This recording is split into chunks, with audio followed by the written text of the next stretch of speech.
춥고 어렵고 힘든 시절을 지나면서 사람은 누구나 사랑을 갈구합니다. 여기 놀라운 사랑 이야기가 있습니다. 하나님께서 우리를 얼마나 사랑하셨는지 그 이야기를 성령님께서 들려주십니다. 성령님이 들려주시는 놀라운 사랑의 메시지는 무엇입니까? 첫째로 하나님은 당신을 사랑하시며 당신을 위해서 놀라운 계획을 갖고 계신다는 것입니다. 16절에 보면 하나님이 세상을 이처럼 사랑하사 라는 말씀이 나오는데 듣기만 해도 얼마나 기분이 좋은 말씀입니까? 사람이 나를 좋아한다고 해도 가슴이 설레고 기대가 됩니다. 그런데 하나님이 나를 사랑하시고 나를 위한 놀라운 계획을 갖고 계시다니 이 얼마나 감사하고 황송한 일입니까? 하나님의 사랑은 하루 이틀만 하다가 마는 그런 사랑이 아닙니다. 영원한 목적 속에 놀라운 계획을 가지고 주도해 가시는 사랑입니다. 이 얼마나 감사한 일입니까? 이 사실을 믿을 때 우리는 힘이 생깁니다. 하나님이 나를 이렇게 사랑하시는데 내 인생 함부로 살 수 있겠습니까? 하나님의 사랑 안에서 그 놀라운 계획을 기대하며 살아가시기를 바랍니다. 그런데 의문이 생길 수 있습니다.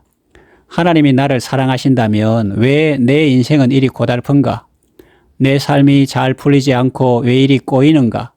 하나님의 말씀이 거짓인가? 아니면 무엇이 잘못된 것인가? 예, 좋은 질문입니다. 성경은 말합니다. 모든 사람이 죄를 범하였음에 하나님의 영광이 이르지 못하더니 문제는 죄 때문이라는 것입니다. 물론 의인도 고난을 당할 때가 있습니다. 그러나 여기서는 일반적인 경우를 말합니다. 죄가 이 세상에 들어온 이후에 인간의 고통도 시작되었다는 뜻입니다.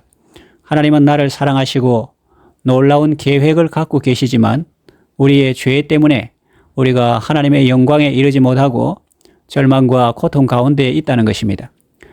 그렇다면 하나님의 사랑은 실패한 것일까요? 그렇지 않습니다. 하나님의 사랑은 포기하지 않는 사랑입니다. 성령님이 들려주시는 놀라운 사랑의 메시지 둘째는 무엇입니까?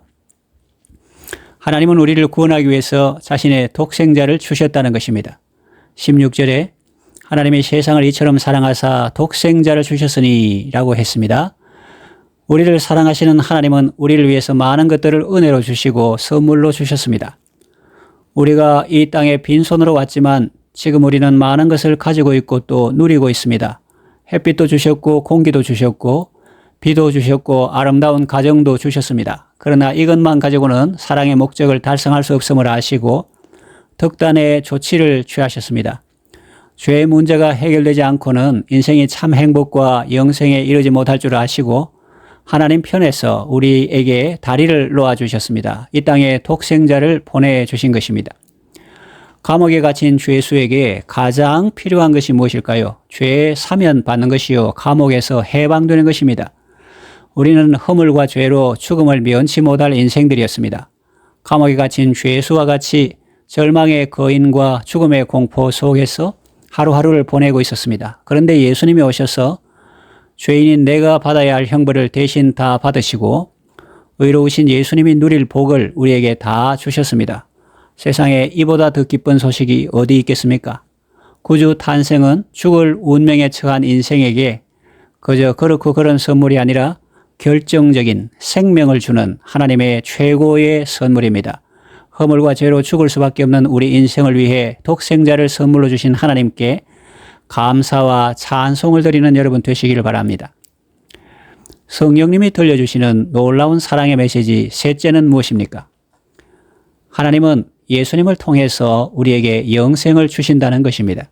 16절 하반절에 그를 믿는 자마다 멸망하지 않고 영생을 얻게 하려 하심이라는 말씀이 나옵니다. 내가 KTX로 서울 가고 싶어도 차비가 없으면 못 갑니다. 그러나 사랑하는 친구가 차비를 대신 지불하면 얼마든지 갈 수 있습니다. 내가 천국에 가고 싶어도 하나님의 의가 없으면 갈 수 없습니다. 그러나 사랑의 하나님께서 우리를 의롭다고 선언하시면 우리는 천국 갈 수 있습니다.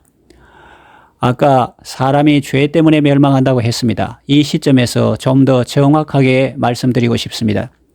사람이 멸망하는 이유는 죄 때문이지만 좀 더 정확하게 말하면 하나님의 자비를 거절하기 때문입니다. 사실 이 세상에 살면서 죄 없는 사람이 누가 있겠습니까? 모든 사람이 죄를 범하였다고 성경이 말하지 않습니까? 그런데 어떤 죄인이라도 하나님의 자비를 받아들이면 멸망하지 않고 구원받게 되는 것입니다. 예수님은 하나님의 자비요 하나님의 사랑입니다. 죄인도 사는 수가 있습니다. 예수님을 믿으면 됩니다. 하나님의 자비를 거절하지 마십시오. 누구든지 예수님을 영접하면 하나님의 자녀의 권세를 누리게 됩니다.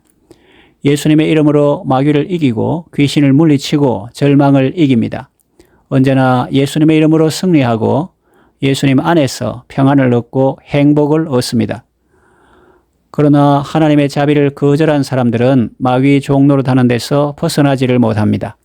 알코올 중독에서 벗어나지 못하고 마약이나 음란을 이기지 못하고 욕심을 이기지 못하고 귀신도 이기지 못합니다. 귀신 무서워서 이사도 마음대로 못 가고 잠도 마음대로 못 자고 못도 마음대로 못 박습니다. 매인 생활 묶인 색깔로 꼼짝 못합니다.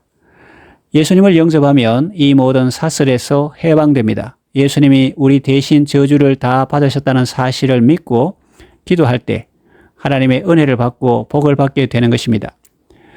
어두움은 소리친다고 물러가는 것이 아니고 몽둥이를 휘두른다고 물러가는 것도 아닙니다. 빛이 오면 어둠이 물러갑니다. 예수님은 빛이십니다. 예수님만 모시면 어둠이 물러갑니다. 절망이 물러갑니다. 근심이 물러갑니다. 삶이 밝아지고 활기찹니다. 생명력이 넘칩니다. 누구든지 예수님을 믿기만 하면 멸망하지 않고 영생을 얻습니다. 죄에서 해방됩니다. 저주와 질병에서도 해방됩니다. 악한 습관에서도 해방됩니다. 절망과 죽음의 공포에서 해방됩니다. 여러분은 예수 그리스도를 통해서 삶의 모든 영역에서 승리하시기를 바랍니다. 이제 말씀을 정리하며 맺으려고 합니다. 지상 최고의 사랑은 죄인을 위해서 독생자를 주신 하나님의 사랑입니다. 구주 탄생은 하나님이 우리에게 주신 최고의 사랑의 증표입니다.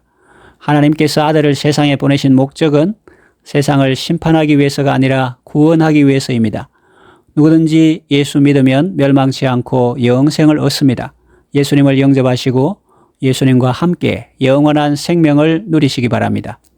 그리고 이 기쁜 소식을 아직 듣지 못한 사람들에게도 전하여 그들도 영생의 길을 걷도록 인도해 주시기를 바랍니다.